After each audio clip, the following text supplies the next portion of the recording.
Welcome to ESPN's Feast Week, presented by Lowe's. You're watching the Marriott Bonvoy Men's Battle for Atlantis. Happy Thanksgiving. It's Thanksgiving with a side of sun, sand, and basketball. Here on Paradise Island in Nassau in the Bahamas, there is the beautiful Atlantis Resort. And there's beautiful music. A side of steel drums for your Thanksgiving with South Florida and Western Kentucky in the third game of our Day 2 quadruple header. Consolation bracket, WKU and USF, followed by Colorado State and Wichita State. One of these four teams is going to get out of here with a 2-1 record. The winner of today's game has a chance to do so. Don't forget tomorrow's championship game, Vanderbilt and St. Mary's, 1 Eastern on ESPN2. Kevin Brown, Corey Alexander, great to be with you. This may be the most frenetic basketball game we see on Thanksgiving. Two teams up and down and a great scorer for the Toppers. Absolutely. Tegan Moore had a career-high 24 points in his last outing. 6 of 12 efficient from the field, but most importantly, 11 of 11 from the free throw line. He put so much pressure on Vanderbilt's defense. Almost got a win. Got very close yesterday, but a great afternoon for him, looking to capitalize on that again today. These are two teams that like to get up and go. South Florida was averaging 100 a game into yesterday. They were second in the nation in scoring. They're down to 11 after VCU beat them 78-66. Western really hung in there with Vanderbilt, a ranked team, losing by just 5. And two old Sun Belt rivals will meet for the first time since 1991. Jeff Clark, Garrick Shannon, and Gary Maxwell are officials. South Florida, under first-year coach Brian Hodson, starts with the ball. Bulls will have C.J. Brown, the sophomore, operate at the point. The USF team 3-3 that has challenged itself in the non-conference.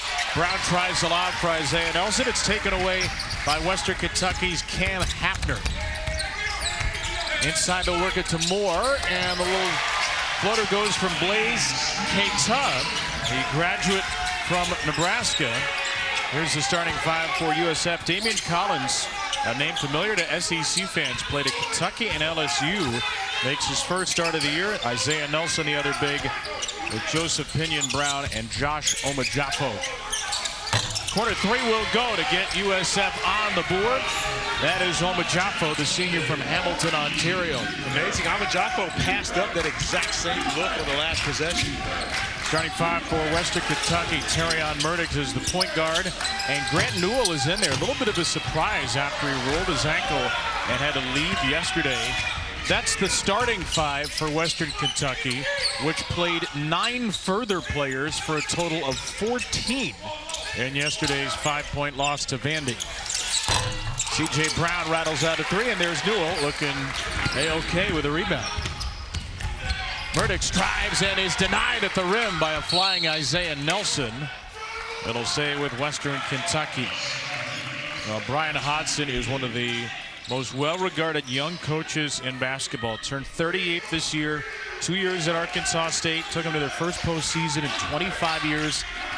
A longtime assistant, Corey, under Nate Oates at Buffalo and Alabama. And there's a lot of Nate Oates' DNA in the way he coaches. Absolutely. You're talking about a team that came into this tournament averaging 100 points per game. So that is a la Nate Oates and the style that he's implemented at Alabama. Murdoch puts Western Kentucky on top. Graduate student in his 7th year. Missed the last 2 with injuries. Two teams that, unsurprisingly, have a ton of key transfers, as pretty much everybody in the nation does right now. And some head coaches who are relatively early in their careers.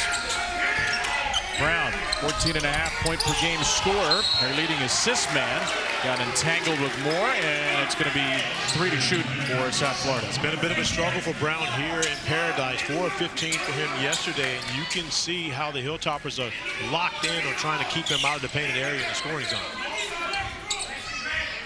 Omajafo will throw it in, which is 3 to shoot. It's Nelson who cuts off Collins, gets stripped to the ball and fouled on the way up with just 1 to shoot. Grant Newell was there. Hank Plona, second-year head coach at Western Kentucky. He's a terrific junior college head coach at Indian Hills Community College, 15 to 23. An assistant under Steve Lutz for 1 year, and he got the promotion when Steve went to Oklahoma State a year ago.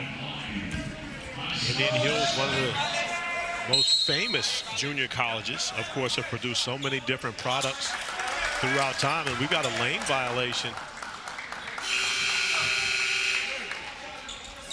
on the free throw.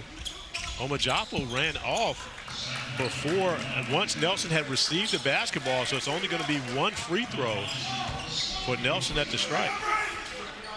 I don't know where that was on the bingo card.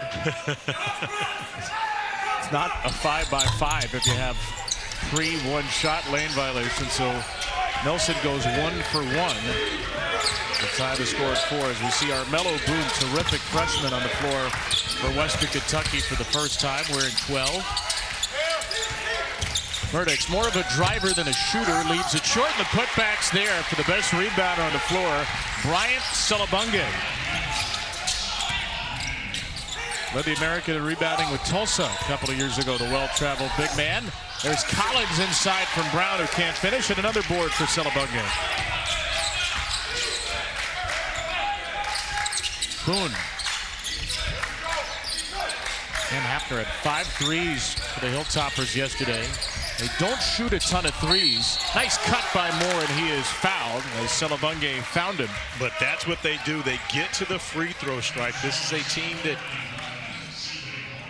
well, when you talk about Moore, he was 11 for 11 from the stripe yesterday and continues to put constant pressure on opposing defenses with his cutting, with his driving with the ball in his hands, or even when he doesn't have it, his constant motion. There could be a lot of stop and start in this game because that is the strength of these two teams. 24.8 free throws made per game each. These are the top 2 teams in the nation at free throws made per game, just a hair under 25. In the Western Kentucky Vanderbilt game yesterday, Vandy and WKU combined for 50, makes 70 attempts. Western Kentucky not great for programming windows. But it was just an average game for Western Kentucky. They were 24 of 33, and a normal game is 25 for 34. So they were right on par when it came to the free throw shot. Brown tries to get inside. Murdoch left it short. Rebound knocked away to Moore. Pinion tried to swipe it. Moore came out of it with the ball. Off the shot fake, Boone, a hard charging driver, will go to the line. Western Kentucky is going to take 4 free throws on 2 trips. But you see it once again. You'll show the 3, however, and you've got capable 3-point shooters for Western Kentucky. But these guys are insistent on driving the ball to the rim, putting that pressure on your opposing defenses. And that's one of the reasons why Coach Hodgson started the 2 bigs. He wanted to make sure that when guys drove the ball to the rim, they saw big bodies waiting for them. However, the Hilltoppers have not been deterred. Armello Boone, freshman from Lexington, had a season-high 16 points and 7 rebounds and 1 outrageous lob dunk yesterday. He goes 2 for 2. Makes a great start for the Hilltoppers, leading 10-4. And Boone will play starter minutes as a freshman still coming off the bench. However, he is a vital part of what the Hilltoppers do. South Florida started just 1 for 4. Brown in the paint, 1 for 5. Fight for the board. Isaiah Jones in there off the bench, and Western Kentucky has it.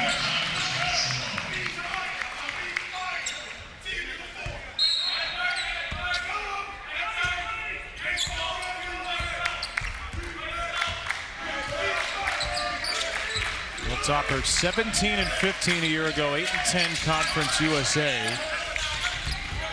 Won the tournament 2 years ago. Hafner, that's a quick trigger. And Cam Hafner, it's his 6th 3 of this tournament. First today. Pinion, a little too quick, tried to answer. And it's a 9-0 Western Kentucky run.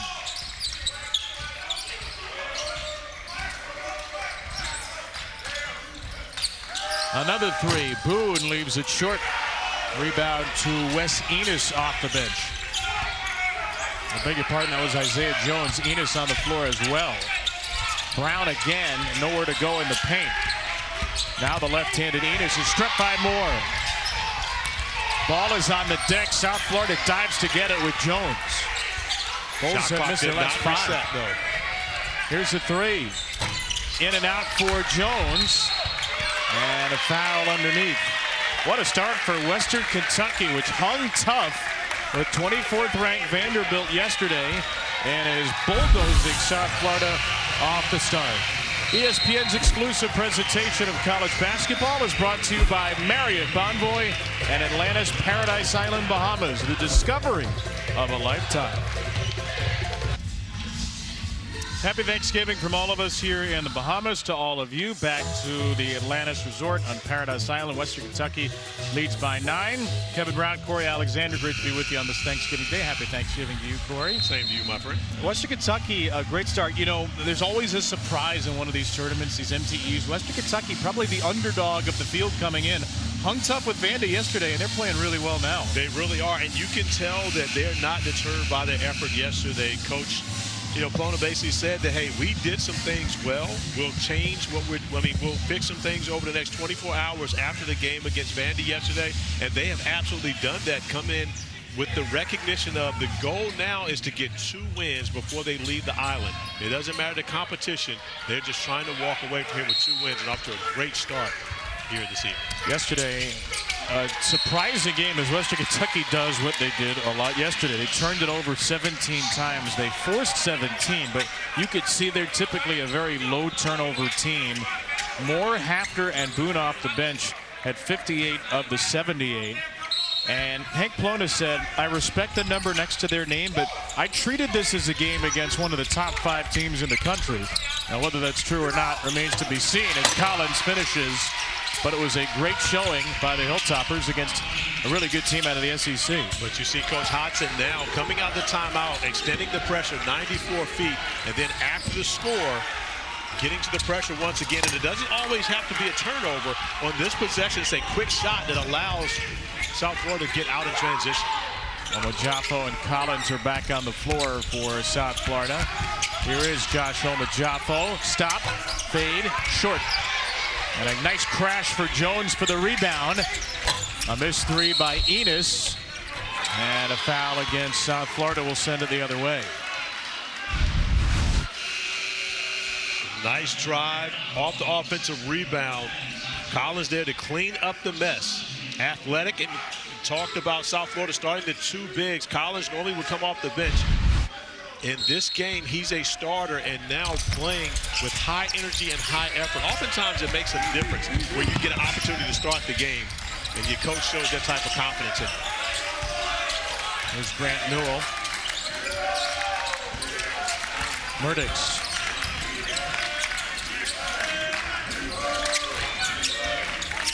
Western Kentucky's got it starting 5 back on the floor as Murdix's shot rolls out. Blaise Keita crashes down and goes over the top to force a jump. Toppers have the arrow.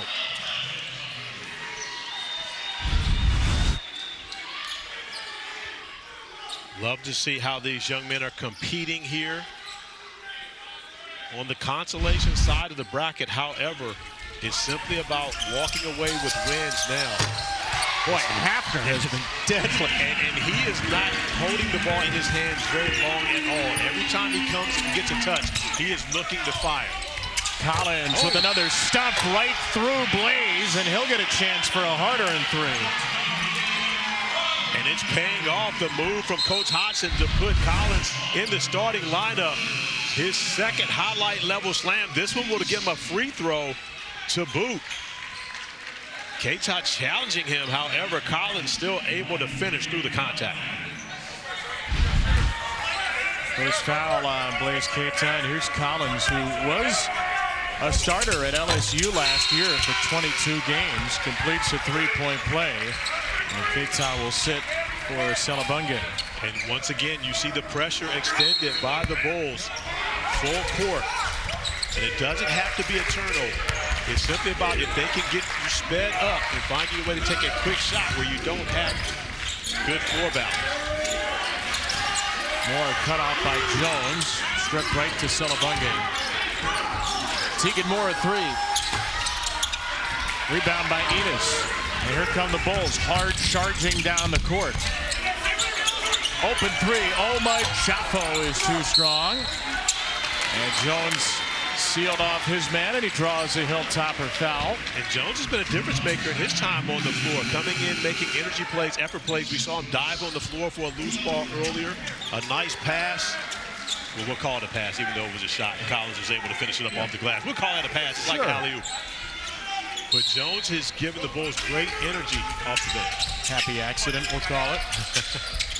Collins screens for Enos, who closed out in the corner by L.J. Hackman. Now he gets three, and he leaves it short. South Florida is 1 for 7 from deep. Murdoch's up top, and there's Boone! Living life above the rim, Armello Boone. The freshman Gavin Hightower can't convert at the other end. Here's Moore, right-handed from the left side of the bucket. But you can see the focus of Moore. He is determined to get to the basket. Not concerned about any contact. A great free throw shooter. He knows that good things happen when he gets a full-headed steam going downhill. 20-9, Western Kentucky by double digits here before the 12-minute mark. Hightower, they have found life very difficult in the paint. Whenever you're running with an athlete like Armello Boone, you're looking to throw it up. And the freshman understands the right way to finish off a highlight. An alley-oop dunk in each game. Dave O'Brien yesterday dubbed him Airmello Boone. He had a 16.7 rebound game, career high for the freshman in his 5th game. Who I believe has already had back-to-back conference freshman rookie of the week awards. Back-to-back at Conference USA. Hank Plona said, I think the world of him. I think he has an unbelievably high ceiling. And right now, South Florida is 1 for 8 from 3 at the other end. I think Boone will be one of those guys that by the end of the year will be in the starting lineup. I understand you bring a freshman along slowly. However, his impact has been significant. Wild drive by Hackman, and he draws a foul. South Florida is discombobulated. Western Kentucky is in charge. Hotly anticipated for the ACC, trying to recover from a dreadful 2-14 last year. A much better league this year. Virginia Tech, a much improved team. They fell short to St. Mary's today, though. They'll play VCU in a really good third-place game tomorrow morning. And in the championship, Corey, Vanderbilt and St. Mary's, the two teams that were the favorites coming in. 1 Eastern tomorrow on ESPN2. Yeah, you have a great matchup between, of course, one of the better coaches in the history of the game. You're talking Randy Bennett, who's been now at St. Mary's for 25 years, tremendous success, alongside one of the rising stars in Mark Byington at Vanderbilt, who's brought the only ranked team in the field into the championship game. Well, St. Mary's certainly could be ranked if they beat Vanderbilt. Receiving votes. Vandy off to its best start in 18 seasons at 7-0. Zoned defensively by the Bulls out of the timeout. So Coach Hodson changing things up once again. Not allowing Western Kentucky to be comfortable. And the zone works on the first possession after the timeout. Well, he's not a great three-point shooter. Misses. He did knock down 2 threes yesterday in the game against Vandy. So, you know, I mean, that's one thing with freshmen. They normally get better as the season goes along and become more comfortable. Needlet sets up Ryan Myers off the bench. The lefty with a 3. You can see Myers is looking, hunting shots. Kid who played for Hank Plona at Indian Hills Community College a couple of years ago. Pinion a 3. That will go, and South Florida snaps an 0 for 5 and a 2.5-minute scoring drought from Joseph Pinion. Pinion, one of only 2 players to make a 3 for the Bulls in yesterday's game. So they're going to need to find some guys that can make some shots from beyond the arc, as we see Myers able to knock down the 3 ball for the Hilltoppers, and on the other end, Pinion not waiting at all, firing from 3 with success. Myers, the leading scorer last year for Western Illinois, 13 a game. Shot nearly 8 threes a game. Well, he is not shy. Brown challenges more. Nelson's putback wouldn't go. Nelson's waving his finger open for a goaltend. It didn't come. Moore did a great job of going vertically on that, keeping his hands up in the air, not bringing him down to contest the shot. And threw Brown off once again. Brown 0 for 4 in today's game, coming off of a 4 of 15 effort yesterday. Moore lost it off of him and out of bounds to South Florida. C.J. Brown, the starter. No Xavier Brown, who would be the backup for South Florida and would be coming in the senior transfer from James Madison University, who I believe could come in and spell C.J. Brown and give him great minutes, and more importantly has experience running the show, playing for Mark Byington on an NCAA tournament team a couple seasons ago. I'm trying to set up Pinion, who misses a 3. South Florida only 3 assists, 4 for 22 start in the first 10 minutes. Hackman all alone. He cans a 3, the 4th of the game for Western Kentucky. You can tell Western Kentucky is set on competing here today. They didn't come in with their heads down over losing to Vandy yesterday. They come in with this focus of getting a win here this evening. South Florida, an unexpected source. Adriel Yorha off the bench with a 3. And an answer from Hackman with a high arcing shot off the window.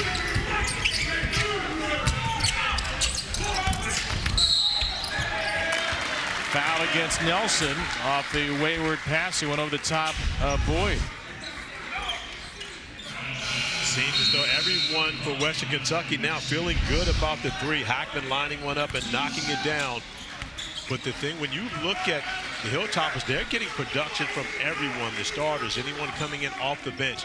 It seems as though this group is locked in and focused on the task at hand, which is taking on the Bulls. The Bulls looking at as though they may be a little hungover from their loss yesterday to VCU.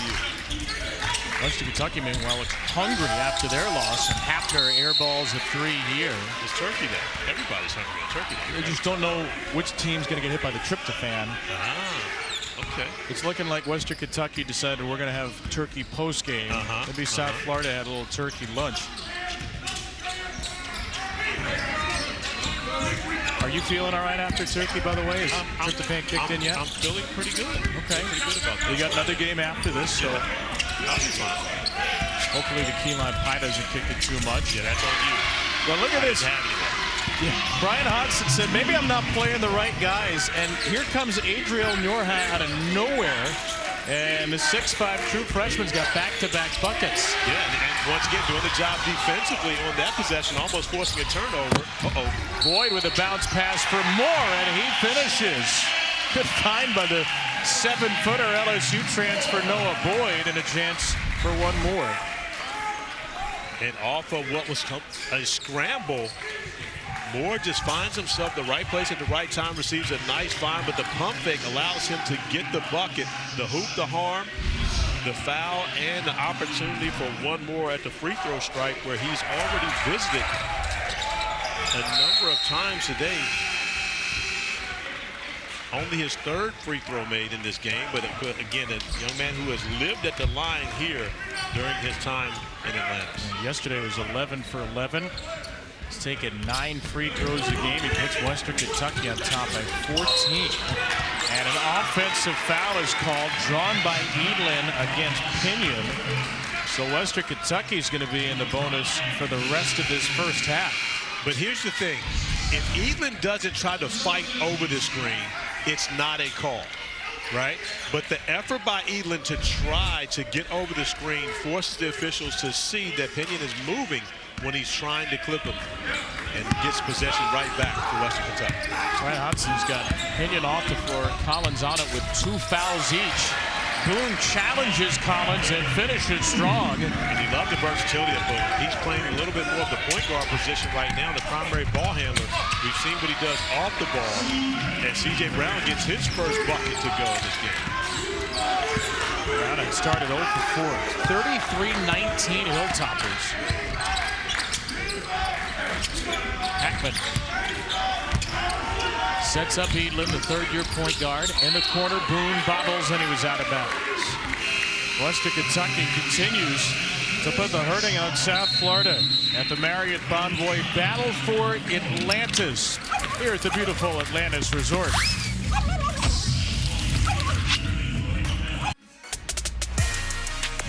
Well, Western Kentucky, not known as a three-point shooting team, they're making less than 6 per game, but off to a 4 for 8 start. With 8 of 25 yesterday against Vandy, only 32%. Now at 50%, 4 of 8 already here in the first half of today's game.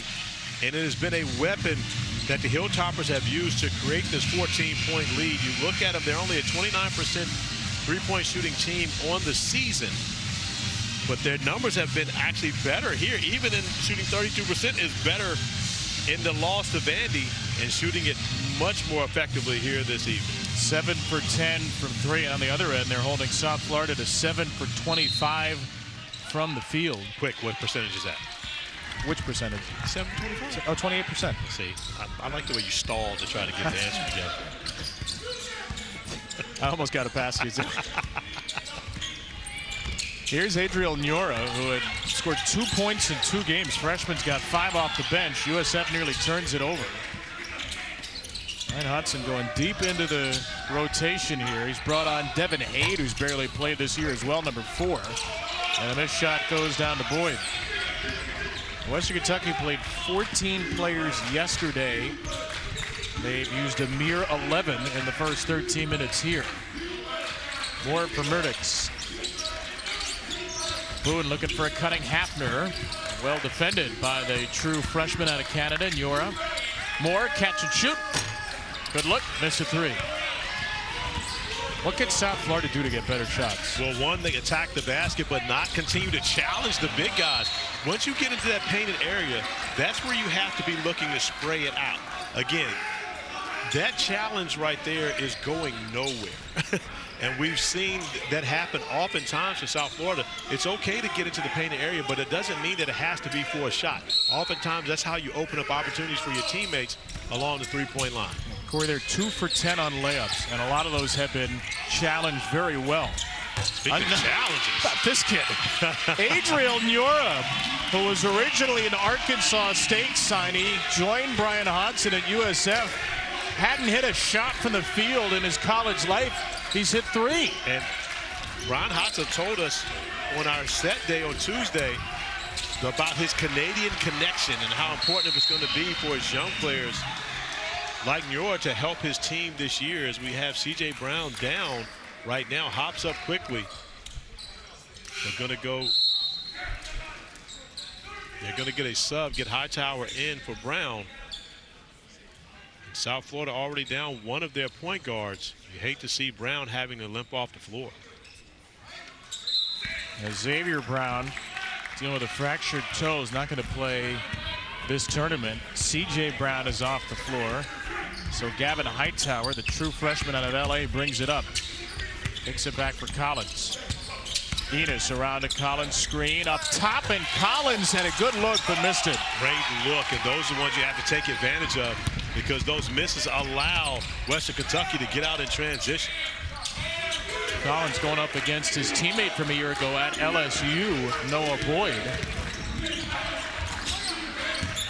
Boone, three-pointer, that's short.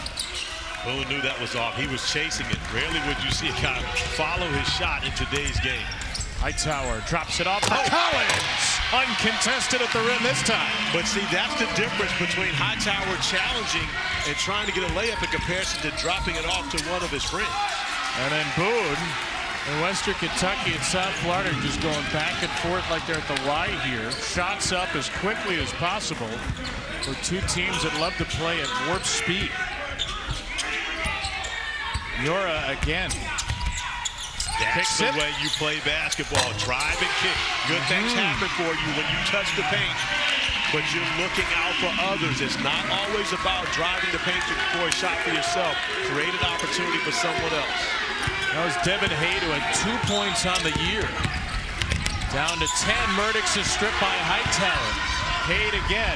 Yura flying down the floor. He scores it. Where did this guy come from? I tell you what, you've got two freshmen on the floor now making plays. You've got Yura on one end for South Florida. Western Kentucky has Armello getting the job done, but it's the drop off from one freshman, Hightower, to Collins, who is all over the rim once again.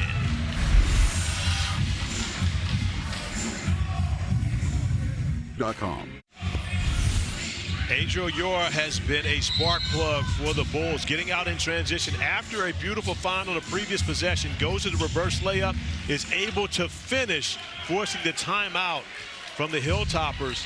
Coach Bono wanting to talk it over with his team.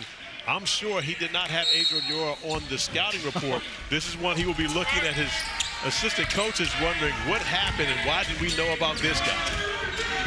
He's got 10 points. He's 4 for 4 from the field, 2 for 2 for 3, plus an assist in 6 minutes. The first real action of his college career, just a couple of games, some blowout minutes. And South Florida's on a 12-4 run after Western had its largest lead. That's kicked away. So a break for Western Kentucky. It'll reset the shot clock to 20. I believe that Coach Hodson got his message across to the Bulls about how hard they had to play to be successful. They took a punch early from the Hilltoppers to start this game. But now South Florida has responded, playing just as hard as Western Kentucky here in the second round.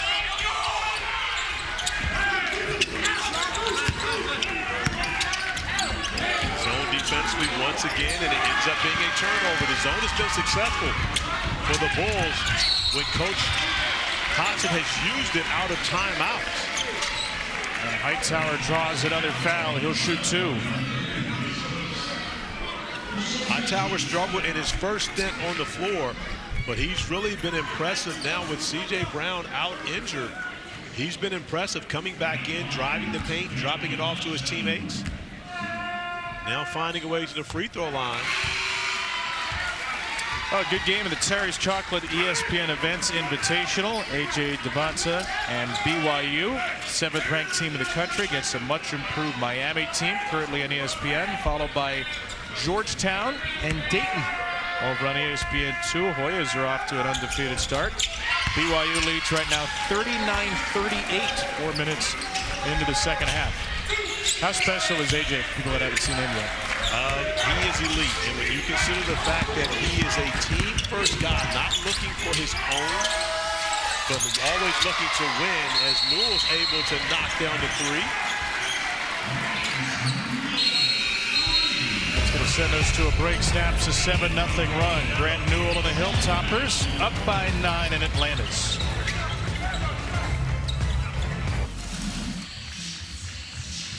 Arda, thank you. Yeah, Grant Newell with that last 3 extended the Western Kentucky lead to 9. And Grant Newell, who missed significant time in yesterday's game, turned his ankle, only played 10 minutes and 16 seconds. So really surprised that he's back in the starting lineup today, but making a big play, knocking down a 3-ball. And a little conversation to boot after. Officials getting involved. I mean, there's a couple of different guys they were talking to about all the conversations that have been going on. That's why there was a whistle. Wasn't a timeout, just an official stoppage. For the final 4 minutes or so of the half, Western Kentucky is led by as many as 16. South Florida's gotten some unexpected contributions. This guy's been the most unexpected. The freshman Yura. He's 4 for 4. His first miss is rebounded by Newell. But even still, you like that miss because that's a shot that you take but allows your team to get back and have defensive balance. Whistle there on the drive by Terrion Murdich. The graduate student is fouled and will shoot 2. So here's the thing. Coach Hodson went with a bigger lineup to start the game, right? He has the 2 post players on the floor, but you can see the change now. He has a smaller lineup with Jones at the 5, the biggest player on the floor for South Florida. So they're undersized, but they're faster and quicker at this point. And it's worked for them to get back into this game. What's the counter for Western Kentucky? Throw the ball inside. We started off, we saw Salabonga doing a tremendous job on the glass, offensive rebounding, scoring in the painted area. If a team is going to play you with a smaller lineup, you've got to take advantage of what you have there in your size. And Salabonga, but now back on the floor, I believe he can be a difference maker for Western Kentucky. Just came back in, Salabonga. He was at McNeese last year, the well-traveled graduate student. He jumps into the on-ball defense against Hightower and forces Hightower into a really tough shot. But see, Salabonga already making a difference in the painted area, not only getting the stop, but also coming up with the defensive board. And that's what they do. They throw it inside. He kicks it out. Atman passed up a three. Myers uses the Salabonga screen. Steps back for three. He hits it.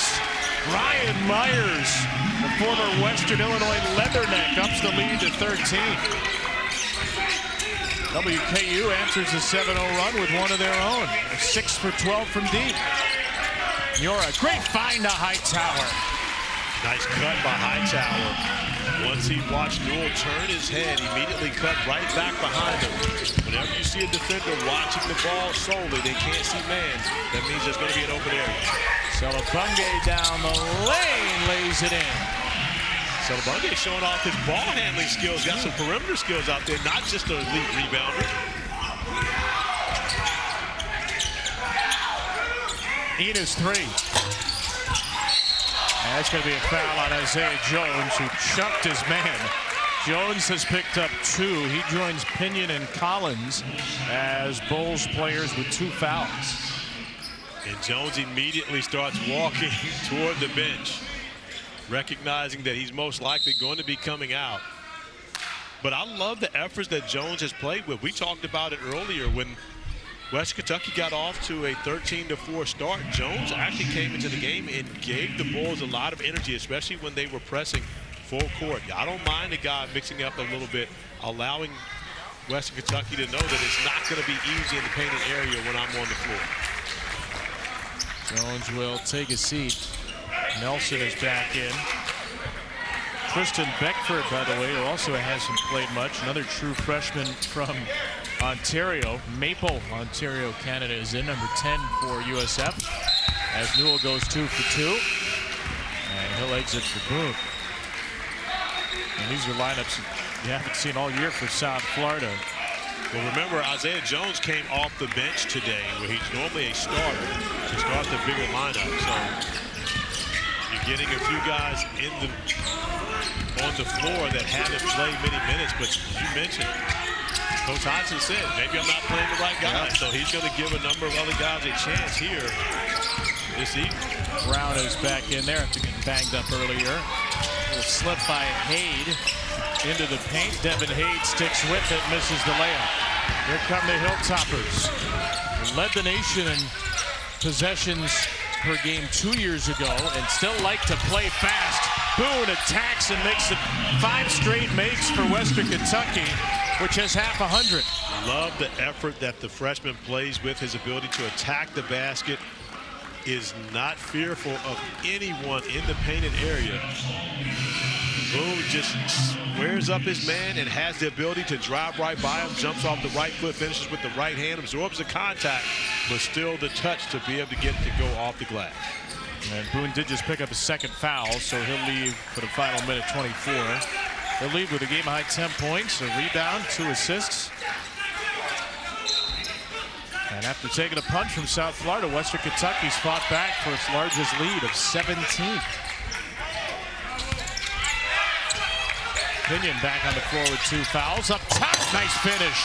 Isaiah Nelson. A great job by Nelson to get that dunker spot and then find the open area behind his defender to be able to go up top for the finish.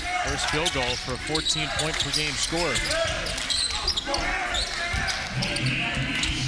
In the final minute of the half, Hackman gets stripped. Moore strips it back and then throws it right off of Wes Enos. How about the hustle play by Tegan Moore, getting back defensively after the turnover. And it wasn't his turnover, but he didn't hang his head. He sprinted back, made the play, and then had the wherewithal to throw it off of a South Florida player to get the basketball back for his team. Earlier possession, Pinion going up top to Nelson with the alley-oop. That's been the Hilltoppers here as of late, extending his lead back to 15. Moore, and he gets tied up. Jump ball will go to South Florida. Nice defense by Omajafo.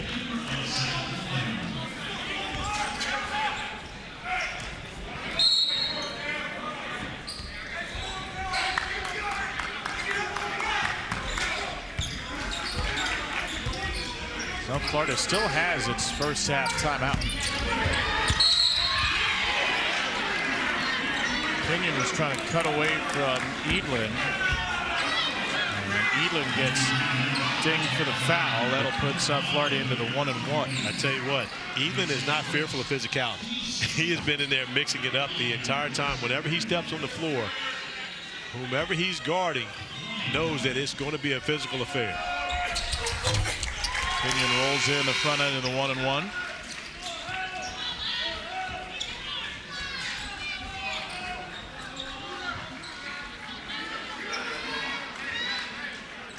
Nelson leaves the floor. I want him to pick up a second foul. 2 for 2 for Joseph Pinion, 75% free throw shooter. He already has 2 fouls, so he'll leave the game.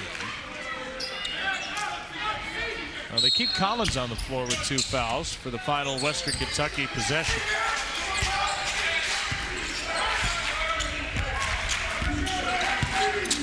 The Toppers have shot 58% in the first half and 6 for 12 from 3.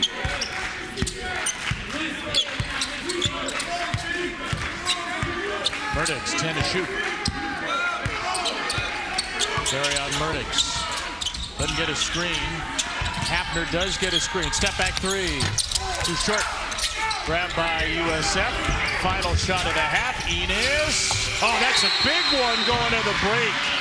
A big 3 for Wes Enes to cut the lead to 10. A 5-0 run by the Bulls to end the half. And a nice play by C.J. Brown, recognizing he had more than enough time to advance the basketball ahead to Enes, who knocks down the 3 ball at the halftime buzzer, giving the Bulls life heading into the locker room. It was 50-33, Western Kentucky's largest lead. South Florida cuts it to 10, but the Hilltoppers still with a double-figure lead after 20 minutes.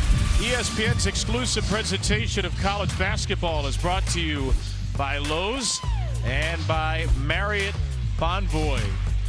50-40, nice even numbers here after one half on Thanksgiving. We toss it to Arda, Tom, and Huck in the studio.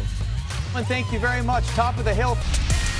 Welcome back to ESPN's Feast Week presented by Lowe's. This is the Marriott Bonvoy men's battle for Atlantis. There's the marina area here. It's another beautiful night. Thanksgiving night here in the Bahamas. And it was a high-flying first half between the Western Kentucky Hilltoppers and a Conference USA. The South Florida Bulls out of the American. Western Kentucky led by as many as 17. They've been living life at the rim, but South Florida closed the half strong with the final 7. To get within 10, happy Thanksgiving again. Kevin Brown, Corey Alexander, your impressions of a fun first half? Well, I love the way Western Kentucky approached the game. The way they started out, got off to a great run, but it was an unknown, Andre Yura, who stepped up for South Florida coming off the bench. We didn't even have him on our boards. Nope. Only played 2 games this year, and he really was a difference maker getting the Bulls back into this game. There's some ugly handwriting at the bottom of this now. Yura leads away with 10. He's part of our first half stats, which are brought to you by Marriott Bonvoy. 10 points for Adriel Yura, and it's been Armello Boone leading the way with 10 for Western Kentucky. See, Yura had 2 points career in South Florida's first 5 games. In Western Kentucky, 29% three-point shooting team, Corey. 6 for 13. They've gotten great looks. They've gotten great looks, and they started out so aggressive on both ends of the floor, and they continue to attack the basket with a much better job defensively by South Florida, covering up the rim than what we saw to start the game. What do you think Brian Hodson emphasized at halftime? Well, I think they did a tremendous job later in the first half when they were getting into the painted area and looking for others, not trying to challenge the bigs of Western Kentucky. They didn't have much success at the rim, but once they got into the painted area and started kicking it out or dishing it off, looking for their teammates, I thought they were much better from an efficiency standpoint in the offensive end. South Florida has Isaiah Jones in. He's on the ball right now. He did not start the game. Damian Collins did. And a turnover for Pinion. Pinion drives it into Moore, who goes straight up, blocks the shot, throws it off of Pinion, but then Grant Newell was the last to touch it. And we see the effort once again by Moore, unable to gather the basketball. But this time he goes vertical, but understands he has an opportunity for the block. Actually gets both hands on the basketball, denying the opportunity from Pinion. Western Kentucky had only blocked 11 shots in its first 5 games. They've got 3 tonight. Omojafo got caught in the air and then threw it away. So South Florida turns it over for the 6th time after Western Kentucky's 8th. Newell. Newell against Jones. Left it short. A lot of foul trouble for South Florida in that first half. Jones, Pinion, Nelson, and Collins with 2. Pinion misses a 3. Offensive rebound to Nelson on a very quiet eye. Pinion in the corner will eschew this 3. Out to Nelson. The big man, Isaiah Nelson. Just the 7th three-pointer of his career. And then Jones and Newell hit the floor after the shot. But they're going to go over and look at this. Gary Matthews letting both teams know to go to their benches after the 3. The scuffle between Jones and Newell. I don't know if we should call that a scuffle, but a takedown. Absolutely. It's going to be who's responsible for the contact there. I believe they gave Jones a foul originally. But watch, after the shot goes in, is this a hook and hold here? I think that's what they're looking at. And it does look as though Jones does hook the arm of Newell coming in. You see that arm wrap up from Jones.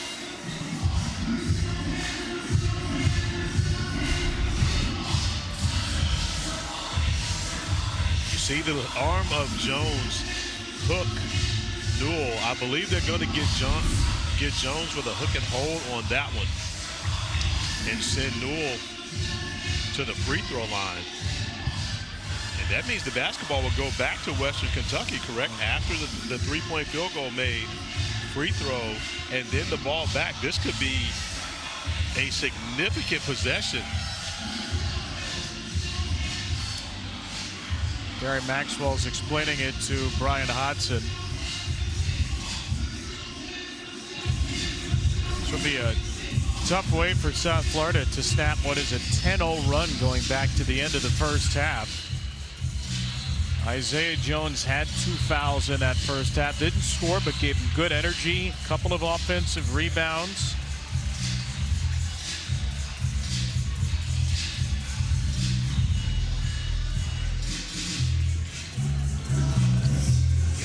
Garrett Shannon is going to clean this up for us.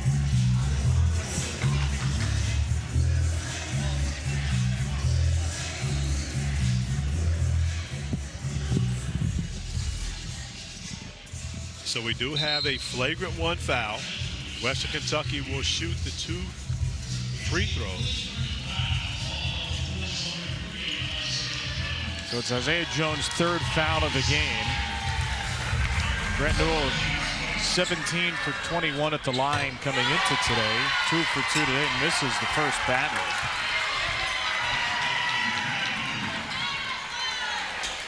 Newell's familiar with South Florida, though a lot of these players are new. He played in the American at North Texas last year, and he goes 0 for 2.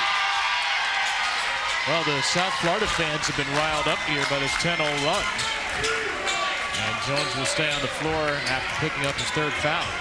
And Jones stays on the floor because Coach Hodson really appreciates the energy and the effort that he's played with. Even though he didn't start this game, checked in and was a difference maker from the beginning, especially in the defensive end of the floor. And you see as the Bulls push their pressure up. Verdix has to get it across half court here. Yeah. Oh, a 10-second violation. Well, Coach Bona is asking how that can be when there's still 21 seconds remaining on the shot clock. That is a valid question. Well, now the shot clock has just mysteriously jumped down to 20. It was at 21 when Gary Maxwell whistled for the 10-second violation. Now, in all fairness, Gary Maxwell blew the whistle, but the ball was still in the hands of Murdix. So it would have gone to 20 because he wasn't releasing the basketball when the whistle was blown. But it was blown while the shot clock still said 21 seconds. And I believe right now Gary Maxwell may be checking with the TOC to see if this timing is correct on that. But regardless, it was a turnover waiting to happen. It was simply whether or not the ball was delivered or not. He would not got it out of his hands in time. The clock didn't actually start on time when he gathered the basketball, so it was 10 seconds. The shot clock didn't start. And you see Gary Maxwell counting it off. And of course, even though his foot is on the line, you see he's still holding onto the basketball and not established in the front court until all three, both feet and the basketball, cross that court. And South Florida gets it back and gets a strong knifing drive from C.J. Brown. This could have been a 9-point game after the flagrant foul with the free throws for Newell. Western Kentucky didn't get that, turned it over. And now Brown can make this a 5-point game at the line. The foul is Keita's second. C.J. Brown, sophomore, had 24 at Oklahoma State a couple of games ago. Double figures in every game this year. Just 1 for 6 for 2 points in the first half. Newell and Keita will come out. Salabange and Boone are in. Remember, Boone had 2 free throws on the flagrant foul to try to break the run. But now it's a 12-0 run for South Florida. They come up with another turnover. Boone turned it over. Brown then was on the floor and turned it right back to Murdix. Streaking down the floor, it's Moore. And he's going to get fouled. The rim was pulled down. The ball went in anyway, so it is a good basket and a 3-point opportunity for Tegan Moore. Nice find with the kick ahead. Tegan Moore able to get ahead of the defense, able to finish after the scrum. An opportunity to put 3 on the board to break the run. It's been a 12-0 run by South Florida. And the third foul too on Isaiah Nelson for so Nelson and Jones, 2 Isaiahs, each have early foul trouble in the second half. Nelson, Pinion, good look 3. He's had a tough day shooting. He's 1 for 5 from out there. But it's a small thing, but Pinion's not finishing his shot. He's not holding his follow through. It seems as though he's trying to get it out of his hands too quickly in comparison to holding the follow through. You know he can shoot the basket. Loose change, squirts out to Wes Enos. Enos held that pivot foot down. Pinion with the off arm here lost the ball, and then there's a foul against Murdix. Western Kentucky thought it had another takeaway. Murdix commits his first. This is the first time I've seen Pinion play live, so I'm not sure that that's not his normal shot. But I can tell you that every great shooter that I know, especially if they miss a couple of shots, they're going to make sure they hold their follow-through on the next one. You see it going. You see the greatest shooter of all time, Stephen Curry. He will hold that follow-through. If he's missed a couple, you'll see him stand there and watch the ball go through after he holds his follow-through. Pinion just slipped out of bounds, and then Enos threw it directly to Brian Hodson. Regrettably for Wes, Brian is not eligible for this game. Brian not happy about that either. You can see on his face as he continues to talk to his off guard. Great hands by Coach, though. Almost a 5-second call there on the inbound. Western Kentucky struggling with the pressure. Murdix getting hand checked by Brown. He's talking to Gary Maxwell as he was taking the ball up. Moore, kick for Murdix. He throws it to a Western Kentucky coach. So the benches are regrettably active right now. getting a little more action that they thought they would see in this game.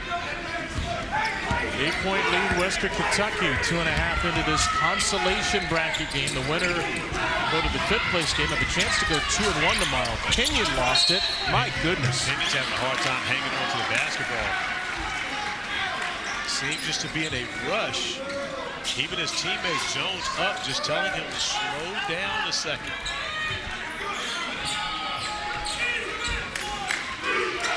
Eight turnovers combined in the second half. In 2 minutes and 43 seconds. 3 minutes. Winner of this game gets the winner of our next game, Colorado State, Wichita State. Loser of this game gets the loser of that game. There's another turnover. Ping pong to Pinion. See if this possession ends with a South Florida shot. It does, and it's a good one. A 3 for Enos makes it a 5-point game. And Jeff Clark calls timeout for an injured Western Kentucky player. That is Terrion Murdix, who is about the last guy in the world you want to see injured. You can see he's still got a brace on his left knee after missing 2 years. He suffered a torn ACL, MCL, and meniscus in the 2023 Southland title game. He has worked hard to get back. And one of the Hilltoppers trainers is working on him right now.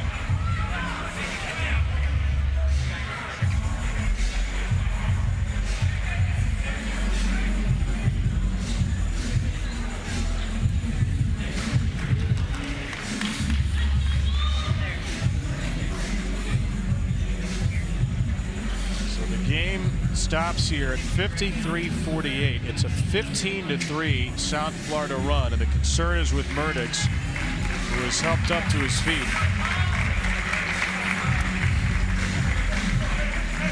This kid was a leader 2 years ago on a tournament team at Texas A&M Corpus Christi. That's the 3. Murdix was down well behind the play. And he suffered the torn ACL, MCL, and meniscus just minutes into the Southland Conference title game that year. They won it. Then they said, we're going to play for Terrion, and they won a first 4 game without him.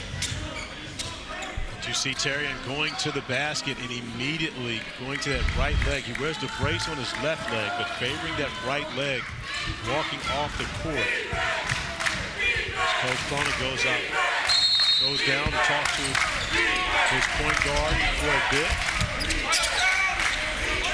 Encouraging sign to see him sticking around on the bench. Myers brings the ball up, and he gets fouled by Brown, his second. Western Kentucky, 50-point first half, shot at 18 for 32. So far in the second half, they're 1 for 4, and they've turned it over now 5 times in just over 3 minutes. And this is a program that comes into this tournament averaging only 9 turnovers per game, so they were one of the best in the country of taking care of the basketball. Nice shot fake. Ryan Myers, who was 0 for 6 from the field yesterday, has 8 off the bench. And Myers has been aggressive in his opportunities. That time going to the mid-range, and no, it was not a floater. It was a runner. In case you were thinking about calling. I know better because I've worked with you. I've showed admirable restraint. Myers commits the foul. This is not a floater for the folks. This is not a floater, and the reason why, as you look at Myers off the pump fake, you see how he flicks the wrist on the shot to get it to the rim. That would not be a floater. That is a runner. How about a flicker? I don't think I want to say that one. Okay. I don't think we should keep that one in the repertoire. That's a one and done right there. Yeah, there you go. Once a year Thanksgiving special. There's Collins back off the bench, cutting Enos, son of Curtis Enos, long-time NFL running back, Wes Enos. Pinion driving, and this will be Western Kentucky ball. Put some gravy on the basketball to start this second half. Slippery beginning. Western Kentucky leads by 7. ESPN's exclusive presentation of college basketball brought to you by Lowe's and Atlantis, Paradise Island, Bahamas, the discovery of a lifetime. Today's play of the game brought to you by Lodge Cast Iron. First half, Armello Boone. Armello Boone has been a highlight reel this entire tournament, but none better than this. Coming from the baseline, not a good pass, but he made it look great. Armello Boone finishing it off strong. Season high 16.7 rebounds yesterday. He's got 10 today, tied with Tegan Moore for the team lead. But South Florida has made a push here. They were down 50-33. They're in a 15-5 run since then. 7-point game here. The battle for Atlantis, Colorado State, Wichita State to follow a half hour after our game. That'll be on ESPNU. Happy Thanksgiving from all of us. This has been the difference maker for the Bulls. They've been able to extend their pressure. Coach Hodgson has changed up his defenses. Normally after each timeout, sticks with the man-to-man, a little full-court pressure on this one. And I believe the Hilltoppers were expecting it, got a quality look. Solobonge couldn't finish it.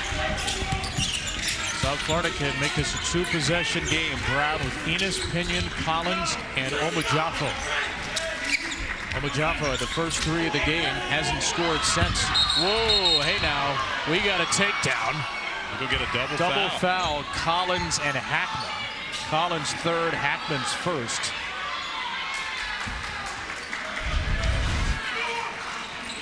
And Hackman trying to get through the space, and both guys there. I like that call by Gary Maxwell to give the double foul. Both guys get one, but no advantage to either team. As Boyd comes back in for Solobonge.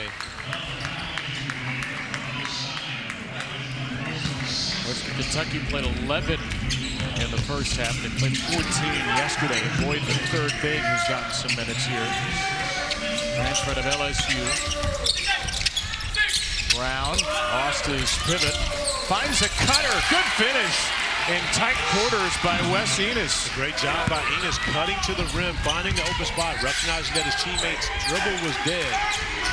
And continue to stay in motion, giving him a great opportunity to get an assist.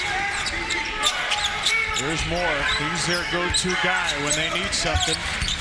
Tegan Moore absorbs the contact and scores through it. And a stone-faced finish. I love the stare down afterwards. It was simple. No words need to be said. It's simple. The look says it all. You can't guard me. I can do whatever I want to do, whenever I want to do it. All of that is said just with the look. And it's the fourth USF player with 3 fouls. Pinion, they're in some real trouble. Tegan Moore now 15 for 15 from the free throw line in the tournament. Hank Plonis said before the year, after a redshirt season for Tegan when he had off-season hip surgery, I think this guy can be an all-conference player. Well, 19 points, 6.2 rebounds, 2.5 assists per game so far.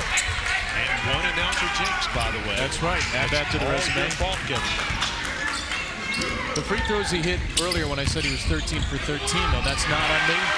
Just make it clear what's my fault and what's not. Omojafo finishes the 2. If he misses after you talk about him being perfect from the line, that is your fault. Yeah, but he was perfect and he hit 2 earlier, so it's selection bias is all I'm saying. It can't be your fault. He didn't miss. That is not a goaltend as called. Nelson got to Boone's shot very late. And South Florida is going to turn it over with Adriel Nura's first action of the half. Was it on the way down? I believe that this was a good block. As you see Boone going in, it seems as though the ball was still on the way up, or at least had reached his plateau before Nelson got a hand on it. I think that's a good no call. Coaches can challenge a called goaltending or basket interference this year. You cannot challenge it if there's no whistle. We rule this year, the coach's challenge.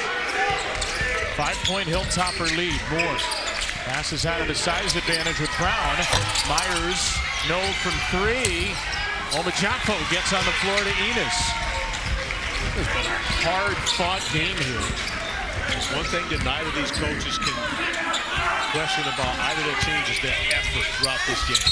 Nora, almost a fabulous finish, but he'll take two at the line. I'll tell you what, Nora must have recognized that Boone, as a freshman, is getting quality time and playing great minutes for Western Kentucky, and somehow found a way to convince his coach that he can do the same, and he has absolutely done so, and maybe even more in this game for the Bulls. First free throws of the game. Nora is short. WWE Survivor Series and War Games returns Saturday night with a stacked card highlighted by a 5-on-5 main event featuring Cody Rhodes and Brock Lesnar. Begins at 7 Eastern, 4 Pacific on the ESPN app with the unlimited plan. Nora's second free throw is good. He's got 11 in just his third college game. 57-53, Western Kentucky. 17-point lead carved down to 4. Brent Newell returns to the floor. Celebunge is back as well. Boone trying to use the off arm to create space. Missed the layup on the floor. Boone had it back and he got undercut by Enos. And now that's 6 fouls in the half against South Florida. Still with 13 and a half minutes remaining in this game. That's a very long time for the Hilltoppers to be at the free throw line in the bonus. But give Boone a tremendous amount of credit, continuing to stick with it even after he misses the shot, continuing to pursue the basketball. Enos checks out for Devin Hade. Both Hade and Yora had played spot minutes in 2 games. Both gave him a big lift in the first half. Celebunge got free on the inbound. Brian Hodgson can only shake his head on the South Florida bench. But that's the adjustment to the zone on the underneath out of bounds play. We saw Coach Hodgson do that a number of times, and now Jackson coming up with the steal. Boone coming up with a follow.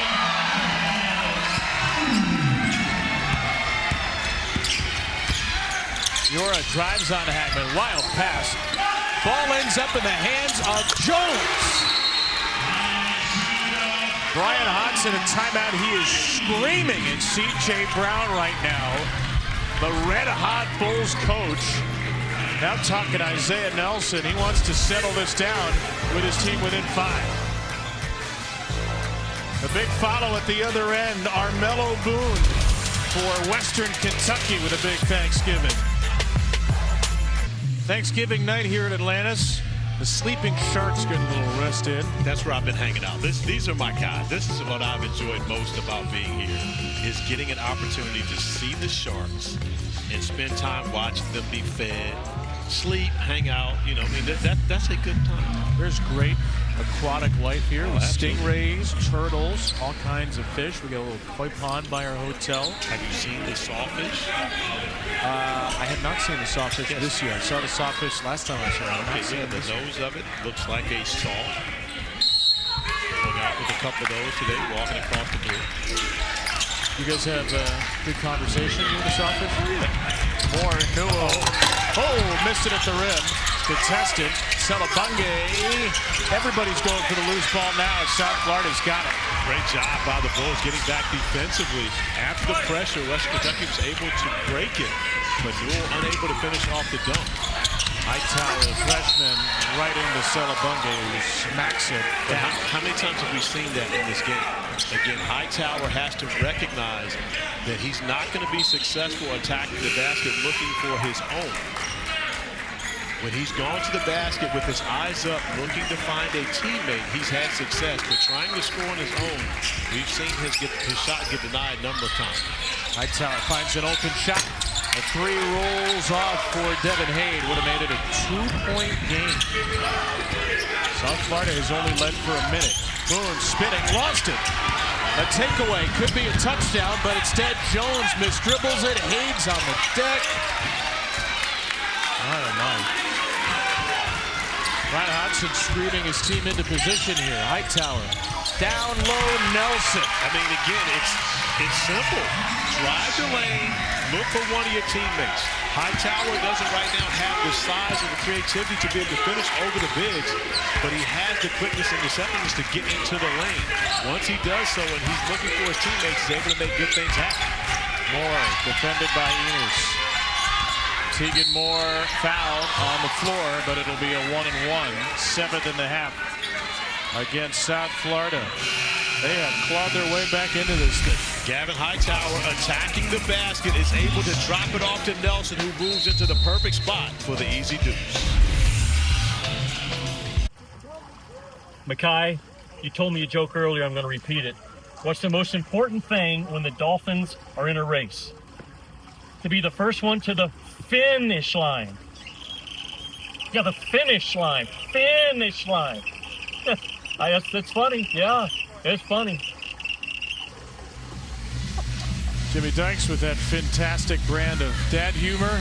Our friends Makai and Brewer. Did you just say fantastic? I don't think so. No, listen.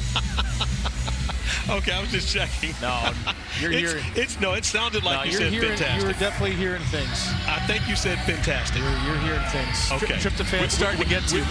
We are absolutely going to replay this one. No, the tryptophan is in your head. Okay.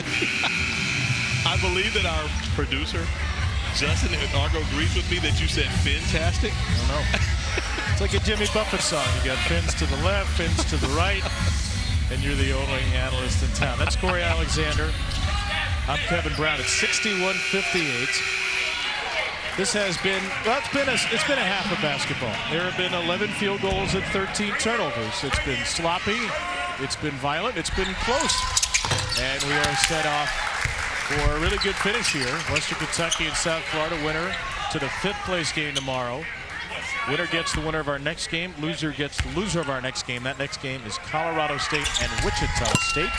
As Tegan Moore goes 2 for 2. And Moore has really just been the constant as now Western Kentucky drops back into what looked to be a zone early. However, Moore's right back into a man-to-man. South Florida's only lead was 3-2. Hilltoppers led by as many as 17. Step back three, C.J. Brown. And got a great response from his head coach, Brian Hodgson. I believe he told him, see, I told you. It looks as though Coach Hodgson was asking C.J. Brown just to shoot the jumper when they were playing off. Moore behind the back into Brown. Tegan Moore muscles it home. We talk about the steady constant, the steady force that is Tegan Moore attacking the rim. Does not mind contact. It does not deter him from getting a bucket. Moore with a game-high 16. He had 24 yesterday. Three-pointer too strong here from Haid. Offensive rebound ripped down by Nelson. Jones kicks it. Brown's not going to shoot this one. He's going to drive. Nelson for three, no way. Offensive rebound for Haid. He crashed and he got fouled. Haid doing a great job getting around Moore to come up with the offensive rebound. And an opportunity to make this a one-possession game once again at the free throw stripe. They called Devin Haid a violent rim attacker. Last year's second-team All-Conference in the Northeast Conference, playing for Central Connecticut State.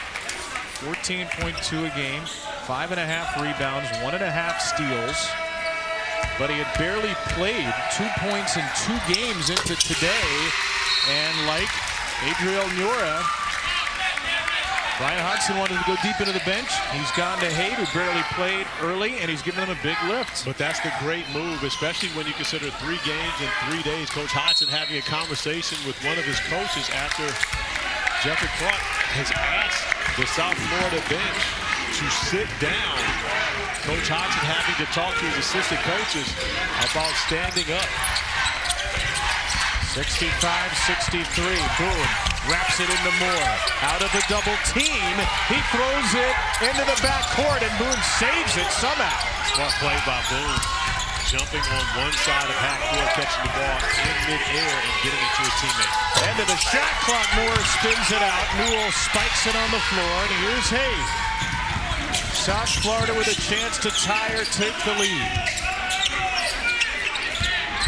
Brown penetrating. Keeps the dribble going. Smart play by Brown. Enos for the lead. Not close, but Two South Florida players hit the deck. However, Gary Maxwell just whistles it out of bounds. But the two South Florida players actually hit each other. That's how strong they're attacking the offensive glass. They ran into each other and knocked each other down. So therefore, no need for a whistle when it's friendly fire amongst the same team. This woman behind Brian Hodson had her feet kicked up, hands back. She was the only one who seems to be relaxed in this carnival of chaos. Physical, tense game. Western Kentucky, South Florida not wanting to start 0-2. Hackman passed up a three. Hackman still with a high dribble. Hackman caught in the air. Almost a turnover. Did he land before he threw the ball? That's the question. But it was close, but wasn't called. And we'll get a timeout here from Hank Plona. He'll take Western Kentucky's second timeout with 6 to shoot. As you see the pass to his feet touch the ground before he releases the basketball. That is a yes. The ball is still in his hands as his toes touch the ground. Coach Hodson has a great point. That should have been a travel, a turnover, and the basketball headed back in South Florida's direction. Tomorrow, ABC Rivalry Week College Football tripleheader. Amazing implications here all over the SEC. The 122nd Egg Bowl, the 119th Clean Old Fashioned Hate Game, the 120th Lone Star Showdown. Lane Kiffin, maybe his final game at Ole Miss. They head to Mississippi State looking to seal a playoff berth. Georgia and Georgia Tech in the Atlanta Gridiron Classic. And then A&M Texas for the second time as SEC rivals. Aggies trying to clinch a spot in the championship game. 4 to shoot. Celebunga didn't seem to realize it. I'm not sure that Western Kentucky had no knows. idea. Out of a timeout, that is inexcusable, and Hank Plona knows it. And that's why Boone is on his way to the scores table, because they did not recognize it. And I'm relatively certain that Coach Plona made sure his team knew that it was a short shot clock situation. Whenever you see a coach that disgusted about what happened on the floor, it's normally the guys not being locked in the huddle and recognizing the situation. Brown. Pinion. They're covered up by Boone. Brown driving it against Moore. C.J. Brown has tied the game for the first time since 4-4. What a comeback by South Florida from down 17.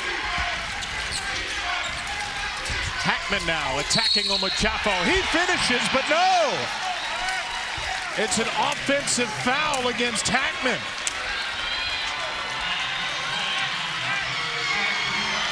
Wipe off the baskets. C.J. Brown attacking the basket. He hasn't had much success in this tournament, but now after knocking down a three, he gets it to go. And then on the defensive end, stepping in, you see that full arm bar, which is going to be called an offensive foul. Great call by this officiating crew.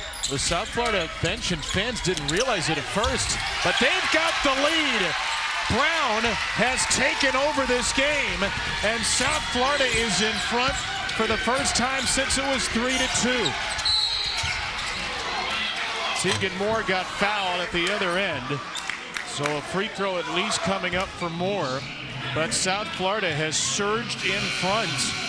They're plus 12 in the second half. But how about Coach Brian Hodson coaching up his guys? He has been in their face. He's been animated. However, he has stuck with them. C.J. Brown has had some struggles throughout this weekend. And even though he's had to call them over and talk to them time and time again, he continues to get him back on the floor and coaches him up, trying to make him be confident. And that confidence is now showing here down the stretch. The first half, it seemed like Brian Hodson was just subbing at will, trying to find anybody that was going to give him energy. He's been a little more patient, to your point, in the second half. Brown has stepped up. They've gotten great defensive effort up and down the lineup, and Moore's free throws have put this game back into a tie. That's Leroy Odiahi you just saw for Western Kentucky, number 21. He hadn't played all game. He comes in a tie game with 8.5 to go.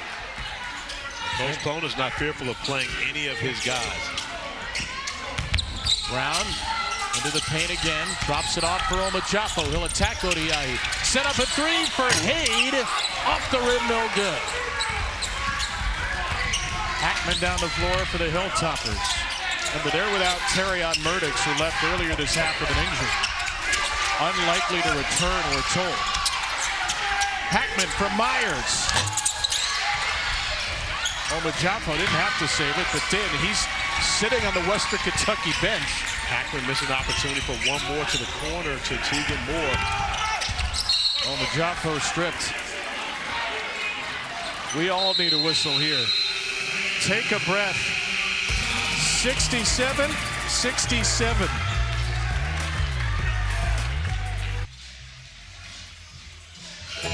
Thanksgiving night here in Atlantis. Make some turkey noises with me, will you? I will not. I will not. Happy Feast Week. What a basketball game here. South Florida, Western Kentucky playing in Paradise. Goals were carried by Adriel Nura early and C.J. Brown late. Each have 11. Tegan Moore really steady with 18 for Western Kentucky, which not hit a three in the second half. South Florida turned up the intensity. They forced 16 turnovers. They trailed by 17, but they've got this game to a standstill. And you remember Western Kentucky came into the tournament averaging only 9 turnovers a game, one of the best teams in the country of handling the basketball. 17 turnovers against Vanderbilt yesterday, now 16 turnovers here against South Florida. So that has been the thing that's allowed the Bulls to get back into this one. Off the inbound pass, great find by Brown. Collins stumps South Florida in front. Beautiful execution by South Florida on the underneath out-of-bounds play. That's the 6th assist for Brown to go with 11 points, 2 steals, and now a double team and a foul. Collins and Omajafo were there.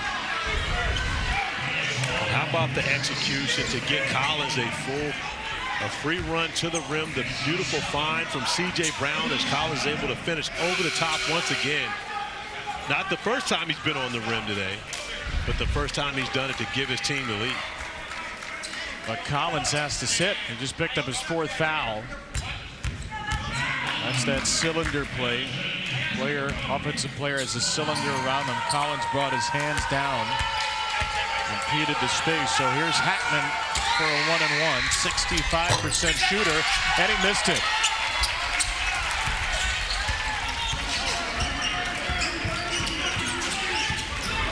(69-67). South Florida in front. Brown has it poked away, right back to Enos. Nelson has returned to the floor.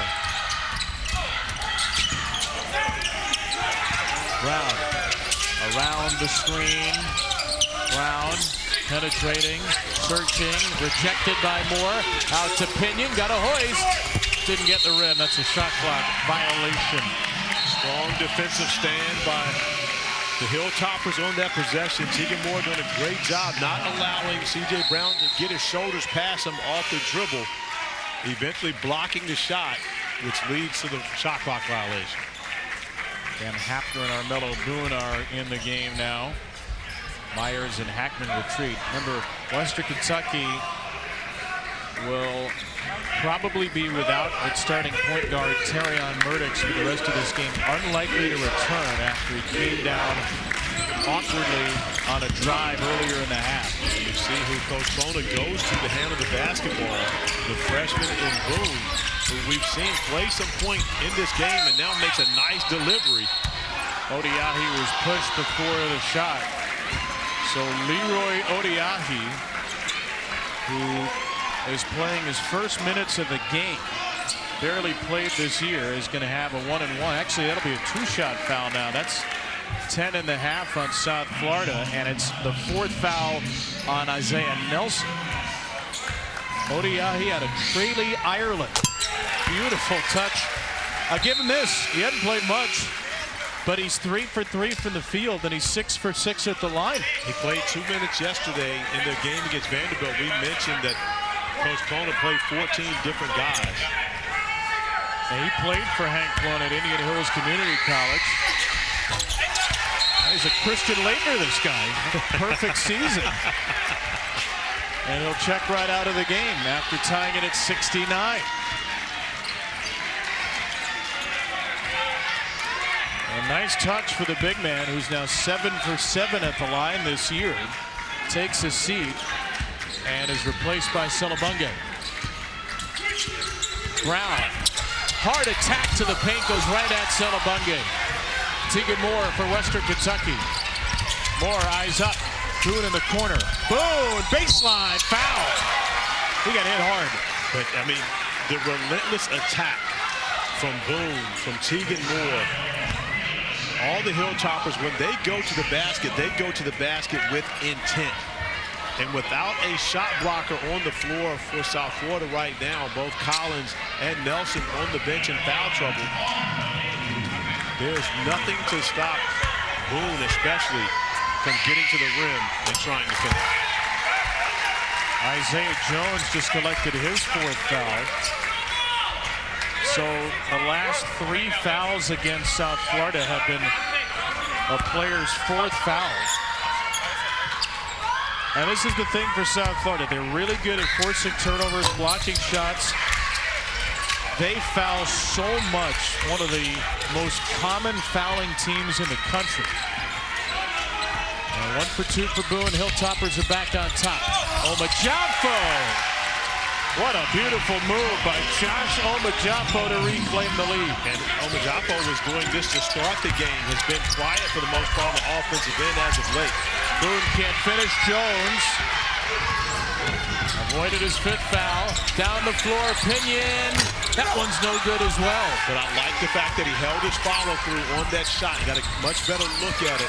Unable to get it to go down, but that shot actually had a chance.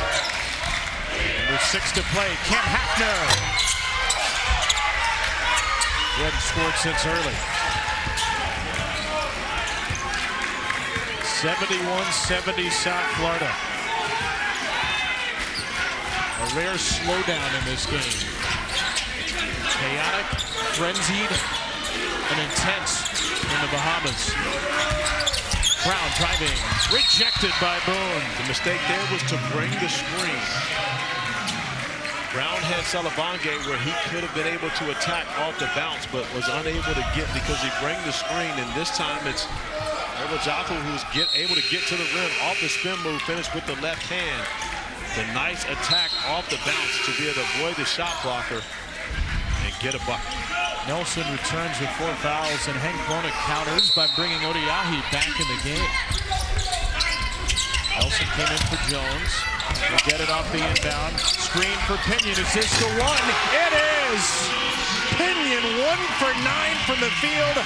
Finally gets a 3 to go. But he didn't rush that shot. That was in rhythm. A shot that you know that he can make, because if he couldn't, there would be no way Coach Hodgson would allow him to shoot those. After a very quick release. Tipped out to Brown. Here's the running of the Bulls with Brown. Omajampo, no. And it's Moore down the floor for Western Kentucky. Hilltoppers 1 of their last 8. 2 for 9. Moore with a 3-point answer. I tell you what, he has just been so steady. Every time that USF makes a run, Tegan Moore steps up and makes a big play for his team to try to help them stay afloat. Pinion coming off a tight curl to DHO, able to knock down the 3 ball, and on the other end is Tegan Moore, a walk-up 3 to make it a 1-point game. Again, Western Kentucky led this game 50-33 with 91 seconds to go in the half. Looked like we might have a runaway here. South Florida gets a quick 4 points, and then remember that 3 by Wes Enos right at the halftime buzzer gave the Bulls a little boost into the locker room, and they've come from 17 down to take the lead. We've had a great back and forth last couple of minutes here, and it is truly up for grabs down the stretch. Yeah, it ended up being a 12-0 run start. The fact that the Bulls scored the first 5 points of the second half to complete the 12-0 run, but it was Tegan Moore. Once after that 12-0 run, it was an and one from Tegan Moore to get to the free throw line, get the bucket. that continue to keep the Bulls at bay for a while. However, South Florida has now been able to take the lead, still holding on to a 1-point lead as we get closer to the end of this game. All 5 players on the floor between 7 and 11 points for USF. Brown leads the way with 11, and he will go back to the line.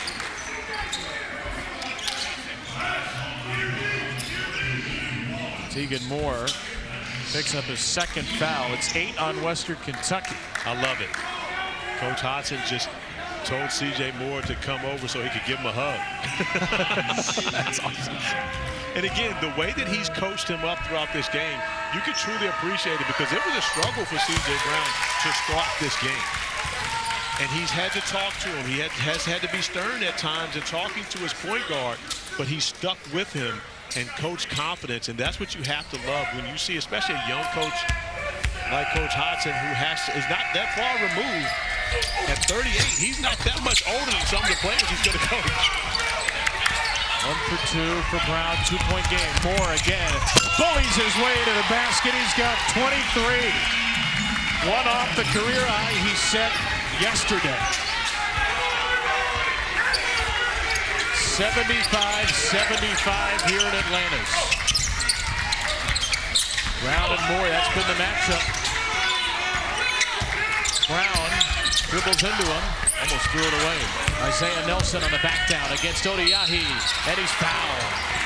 Isaiah Nelson will have 2 free throws. South Florida a chance to take the lead. A 75-ball game with under 4 to play. ESPN's exclusive presentation of college basketball is brought to you by Marriott Bonvoy and Atlantis, Paradise Island, Bahamas. The discovery of a lifetime. Back to Atlantis, where you can walk right through this aquarium, the dig, with the ray heading right toward you. That would be a manta ray, not a stingray. The difference is you see the 2 prongs. You did your homework here. I'm telling you, I have been all over this place. Yes.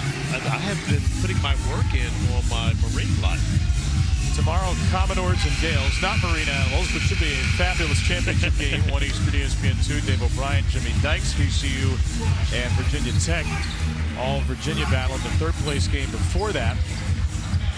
Still to come, Colorado State, Wichita State a half hour after our game on ESPNU. What a game we've had. South Florida, 7 players between 7 and 11 points. Lots of balanced scoring.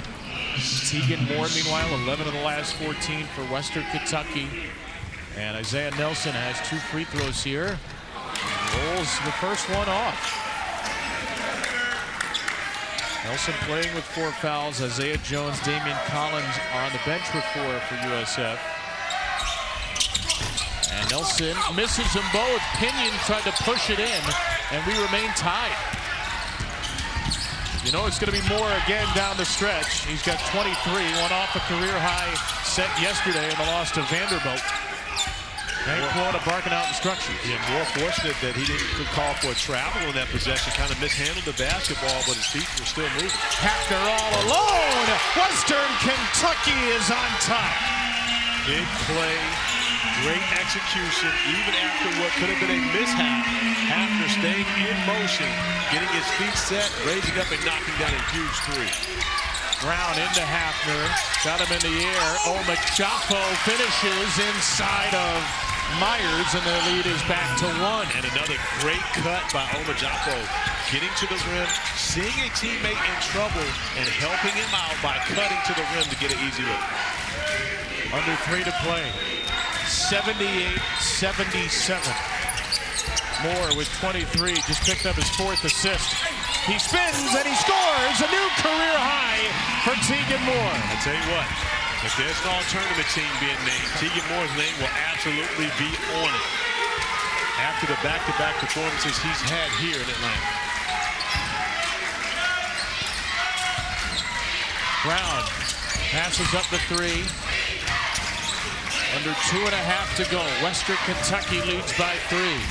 Brown into Moore again. Easy rejection for Selabunge. Packman behind the back. Myers should say. Myers gets the foul against Pinion. That's Pinion's fourth, and it'll be a two-shot foul for Ryan Myers.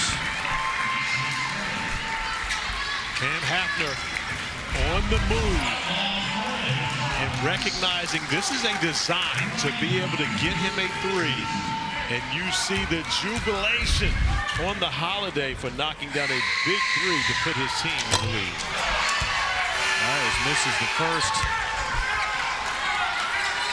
A big shot by Hafner at a Western Kentucky high 18 yesterday. Went 5 for 10 from three.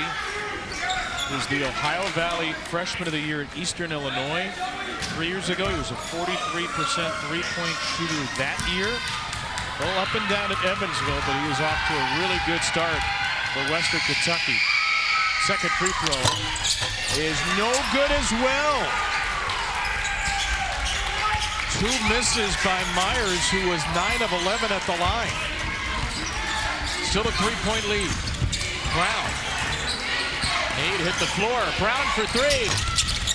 Too strong, and a rebound to Moore. His sixth of the game. Myers, that's a quick one. It's good! Right way. If you know you got that, we've seen Myers knock down threes in this game, especially in transition already. And gets ahead of the crowd. A nice look for him, and is able to make it a 6-point game. The head coach of Colorado State in our next game would have appreciated that. That was some Ferropanesh energy. Missed three by Oma Jaffo. Pinion tried to throw it off Moore. Moore just grabbed it instead. Hackman, Salaboge, no! Great job by Nelson contesting that shot. Pinion forces up a three. And South Florida gets a foul against Haight, and Western Kentucky will go to the line leading by 6. Oh, so close to seeing this thing through.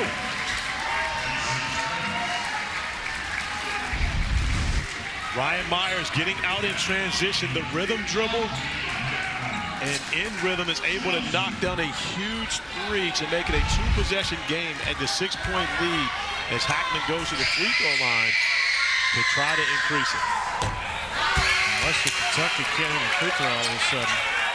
They've struggled here down the stretch, giving away a number of opportunities to provide more separation in this game as 3 consecutive free throws missed. Toppers are 64% today, 16 for 25. Hackman gets the second, makes this a 3-possession game. South Florida's only shooting at 37% today. They'll need some quick hits. Oma Jaffo. Enos wasn't ready for it. Oma Jaffo trying to take Salabunga. That didn't work. Did find a cutting Pinion, and USF's going to use its third timeout. 84-79. Another great cut by the Bulls. Timeout for USF. Let's go to Arde and the gang in the studio.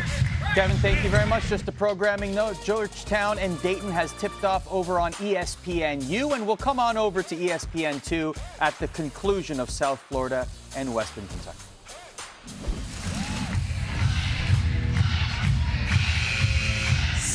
Hard to thank you, sir.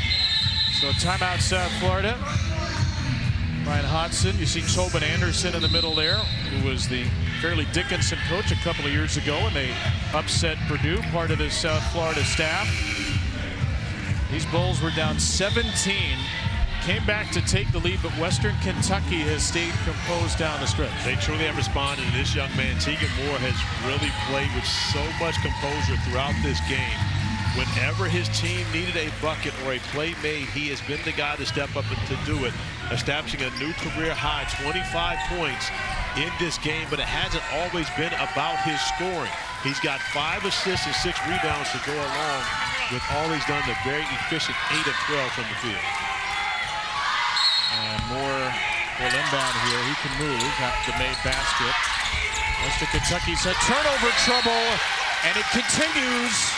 Myers dropped it, and South Florida will take the ball back after just about a second went off the clock. Very similar to what we saw in the first half after getting down 13-4. The same type of pressure from South Florida allowed them to get back into the game. So an inbound for USF from a tough position here. They've only got one timeout.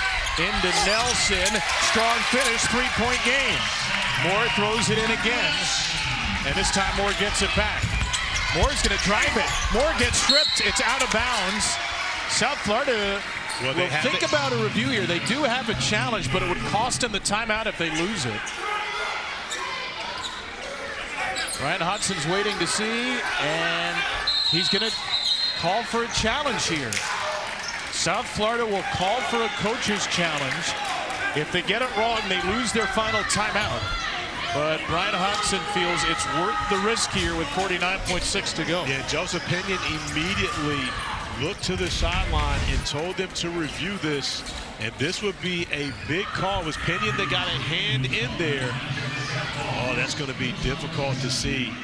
It'll be hard to tell who that went off of. Maybe this angle shows us something different.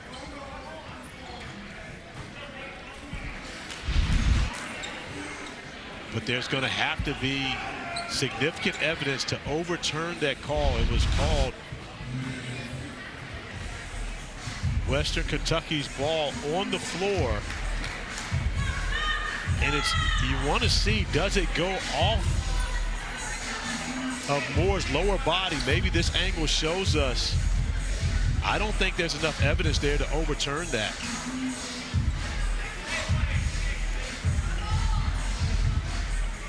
You see the hand go in there. That's tough. It's close because it definitely touches Moore, but I'm not sure if it touches him after one of the South Florida player gets the hand on it.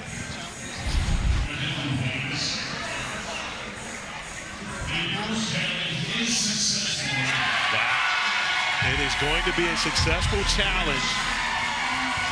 They see that the basketball does go off of Moore's midsection. So therefore, South Florida will retain their timeout and get the basketball back. A great job doing it. A great job using it, and more importantly, saving your challenge for the perfect time to be able to use it. We appreciate Garrick Shannon clearing this. He said it went off right around the belt, the midsection of Moore. That's where they think it hit.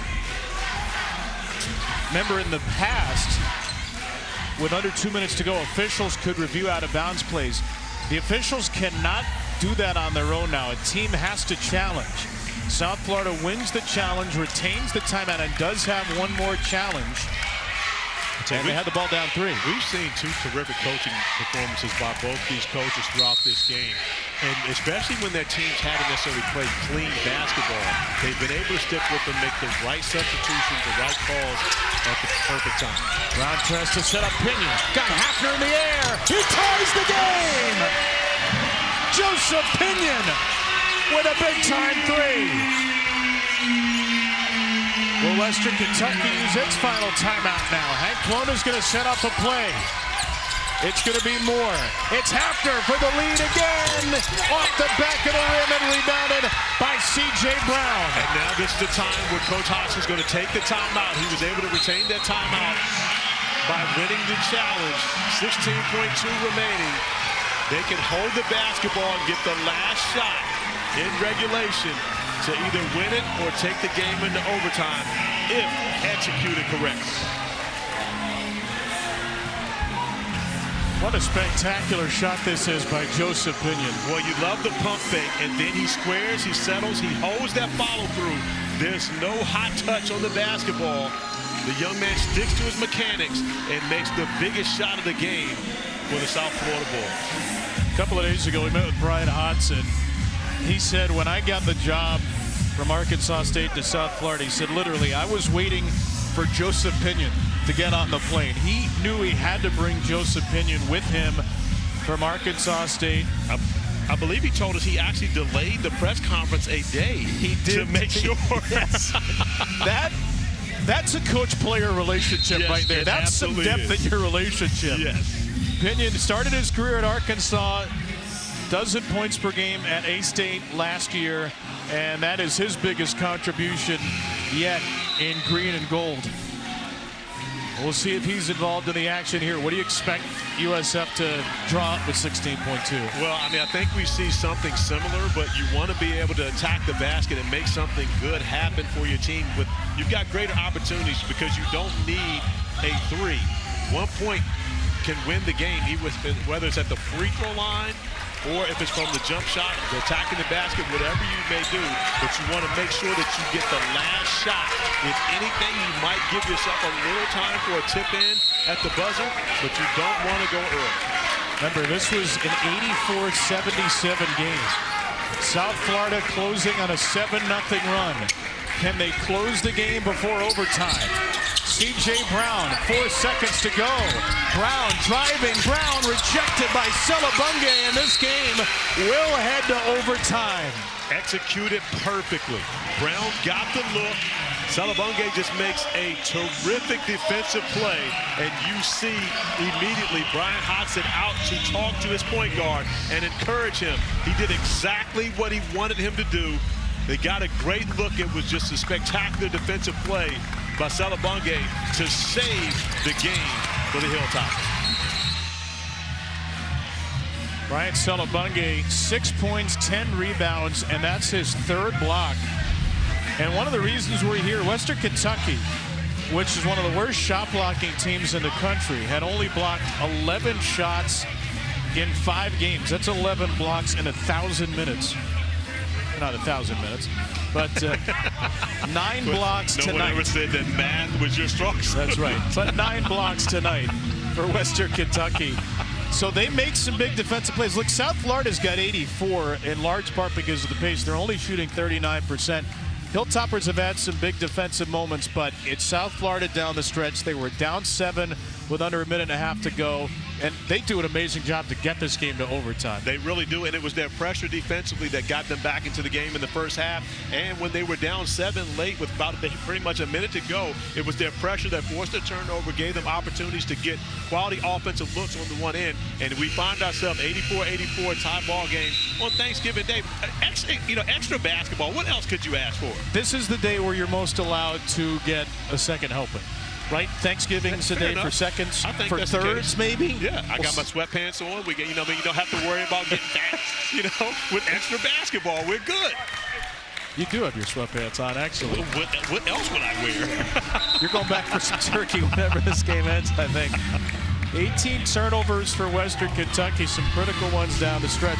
How about for Hank Plona? What's the regroup like here for Western Kentucky? I believe you don't panic, of course, and you've got Tegan Moore. You've got the best player on the floor throughout this game who has delivered time and time again.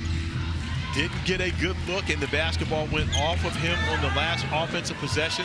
But outside of that, he is giving you everything that you need to have. And that graphic is actually incorrect. It's a career high 25 points for Tegan Moore, who has had a spectacular game once again, establishing a career high 2 nights in a row. Yeah, 49 points in the tournament. They'll start on defense. Brown with the ball for South Florida. Brown with a lazy pass. Moore almost took it away. Now it's a 5-on-4 with Moore behind the play. And Omajampo gets hit hard and fouled by Celebunge. Omajampo still down on that one. Took a hard fall. Josh Omajampo, 17-point-per-game scorer. USF's leading scorer in the first 6 games, has 9 tonight. He is on his feet to shoot the free throws. Strong attack to the rim. But whenever you go off with 1 foot, it is hard to balance yourself, especially when you get contact. More of a hard fall than a hard foul. Omajampo, 81% foul shooter. The Bulls' best hits the first. Another transfer who played in the tournament last year for Robert Morris, where he was an 11.5-point-per-game scorer as a starter for the Colonials. Interesting to see right now with Coach Hodgson continue to send the pressure up. It looks like they're going to retreat back. They don't need the pressure right now with a lead. And wanted to stay solid at half-court defensively. Again, no Terrion Murditz. Lower body injury early in the second half. Their starting point guard is out. Moore tied up by Pinion and couldn't finish it. Great job defensively by Pinion, not allowing Moore to get his shoulders past him and get a lane to the rim. Pinion's playing with 4 fouls, as is Nelson for USF. Take the air out of the ball a little bit here. 9 straight for the Bulls since Closing minute of regulation. C.J. Brown. 3 to shoot it. Brown. They dare him, and that's why. Not a great three-point shooter. Made a big one earlier in the game. He's got to shoot that with confidence. Moore. Swing it. Myers. Great. Never struggling to shoot it with confidence. Myers stays locked and loaded. We've seen him knock down huge threes throughout this game. 4 for 5 today. Ryan Myers. Hilltoppers by 1. Brown is the switch on Celebunge. Brown crosses him up and scores. That's the way you have to attack a big. When you get that mismatch, a point guard versus a 5-man, you've got to find a way to get a quality look at the rim or find one of your teammates for an open shot. 88-87. About 2 of the 5 minutes in overtime gone by. Moore, step back 3, a brick, and a foul. No, it's going to be Western Kentucky ball. Nelson touched it when he was on the baseline. And it gives the officials opportunity to get the guys on the floor to clean up the wet spot as we see C.J. Brown able to attack, but staying under control to get the bucket to go in the paint. Brown leads away with 14 now. 5 rebounds, 9 assists, 2 steals, and a block. So it's actually going to be South Florida ball. Is out of bounds off Western Kentucky. With under 3 to play.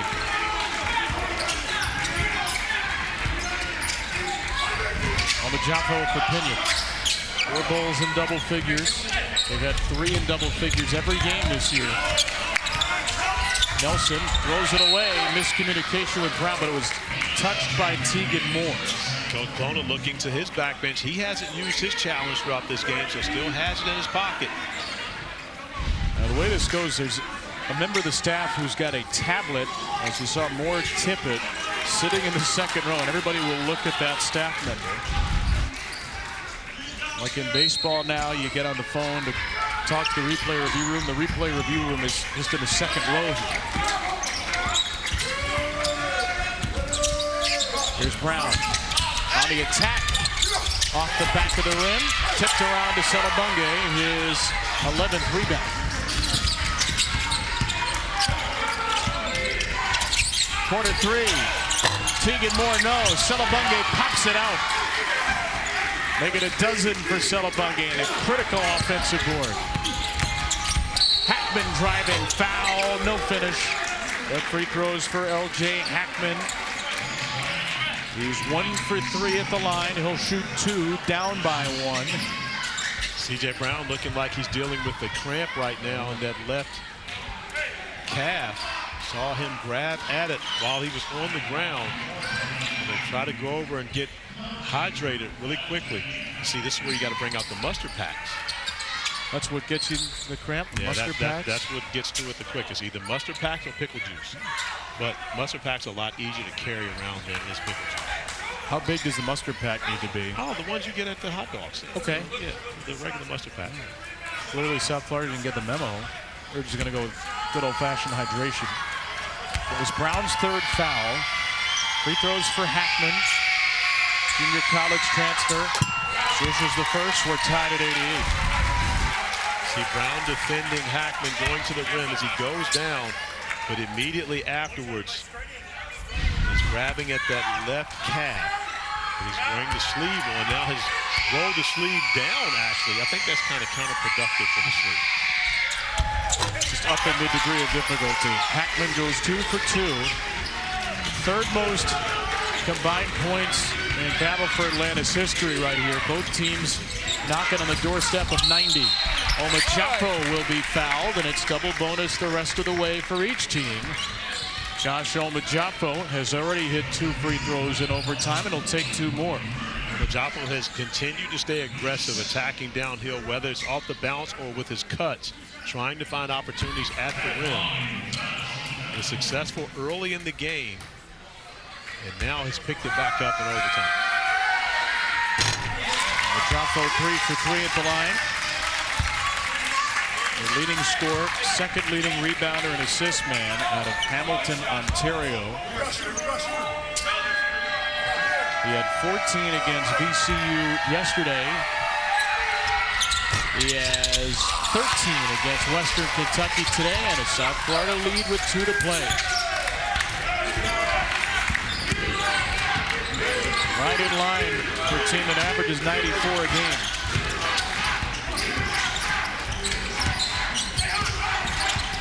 Myers for Celebunge. Myers over Nelson, missed it. Trying to get his own rebound. Nelson's on the deck, and he shoves it into the hands of Brown. Great job by Nelson contesting that shot. He's still with the ability to be able to come away with the defensive board. South Florida has a timeout. Western Kentucky 2. Hilltoppers have the arrow. 80 seconds in the first overtime. Pinion. Might have been a double dribble. Yeah, everybody wants a double dribble on that one. Coach Kona was all the way out on the floor screaming in Garrick Shannon's ear. That is a double dribble. Garrick whistled it late, but he got it right. But he did also look at Coach Kona to let him know that's my fault. And he does get the call correct. It was a little late. However, it's the right call. That's the 15th South Florida turnover. Pinion has turned it over 5 times. Cam Hafner's back on the floor now for Western Kentucky. Another shooter out there down 1 with a minute to play in OT. Here's Hafner, guarded tightly by Enos. Gets it off to Hackman. Way short on the 3, but Moore is there for the lead. And a timeout's taken by Western Kentucky. Tegan Moore with a career-high 27, and the Toppers retake the lead. But I love the way Tegan Moore doesn't always have to have the basketball to be effective. Just simply crashing the glass, an air ball turns out to be a great pass from a teammate to Tegan Moore coming up, and just the hustle play, the effort play allows him to give his team the 1-point lead. Our player of the game brought to you by Barbasol. We'll see how this ends, but win or lose, Tegan Moore deserves it. 27 points for the redshirt sophomore from Dry Ridge, Kentucky. 8 rebounds, 5 assists, 3 blocks, 2 steals, 39 minutes. It has been a stat sheet stuffing kind of night for Tegan Moore.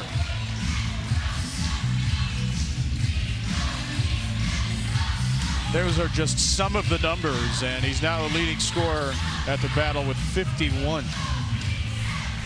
Yeah, it's been a special tournament for him thus far, establishing career highs on back-to-back nights. But the first one came in a loss, so I know he would love to have a win to go along with a career high here tonight. Again, this team battled all game with Vanderbilt, lost by 5. Tegan said after the game, this is the game that made us feel like we could play with anybody in the country. We're not going to quit. And after South Florida came back, they pushed back time and again. Now can they get a stop? Pinion in the corner. A 3! He has not shot it well, but he has hit some big ones down the stretch, and the Bulls lead by 2. And feeling confident after knocking down the 3 that tied the game, allowing it to go to overtime.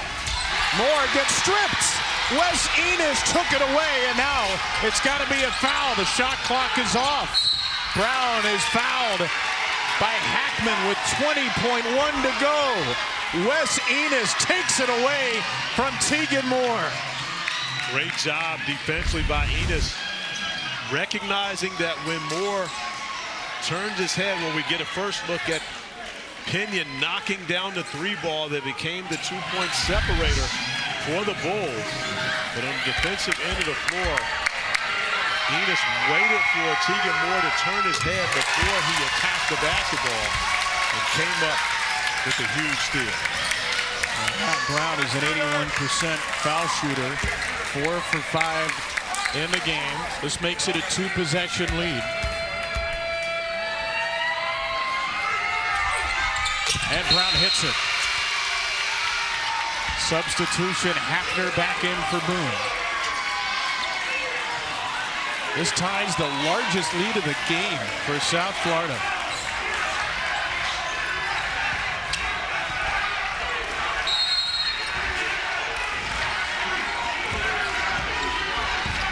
Western has to get a quick bucket. Moore, pull up three. No good. Rebound. Nelson. South Florida's got it. And Brown is fouled with 9.5 to go. And the Bulls have just about stolen this game. And the Hilltoppers allowed too much time to go off the clock. When Nelson got the rebound, he would have been the perfect person to foul with the basketball. But they allowed him to get it into Brown's hands, killing a couple more seconds off the clock. Plus, you send your most reliable free throw shooter, your point guard normally on the team, to the free throw strike with 9.4 remaining. 16 for Brown. Make it 17. South Florida is 7 for 7 from the line in overtime. And shooting 83% at the foul line in the game to Western Kentucky's 68%. Brown goes 1 for 2, grabbed by Moore. Got to get up a shot quick. Moore drives. Moore does not finish. And the South Florida Bulls are going to see this thing out as C.J. Brown is fouled with 0.6 of a second to go. What a victory this is going to be for Brian Hodgson's Bulls. Absolutely. This is a team that was down 7 points with close to a minute remaining in this game, and made a run to tie it up, send it to overtime. Huge threes at the end of regulation, as well as here at overtime by Pinion to continue to give his team a chance. Now, Brian Hodgson, after the loss yesterday, said, "We're not good enough to win tough, meaningful college basketball games. I got to reevaluate what they're doing." And down 17 in the first half, he had to be feeling like it was deja vu all over again. But his team marches back from 17 down for a 6-point win here in the Bahamas. 97-91, South Florida storms back and wins it in overtime. A terrific win for the first-year head coach and this gritty team of Bulls. They will face the winner of our next game, Wichita State, Colorado State. Nice moment there between Brian Hodgson and Tegan Moore. Wichita State, Colorado State coming up, bottom of the hour on ESPNU. For now, Georgetown, Dayton on ESPN2 right here. Rich Hollenberg, Fran Fraschilla taken away from Orlando.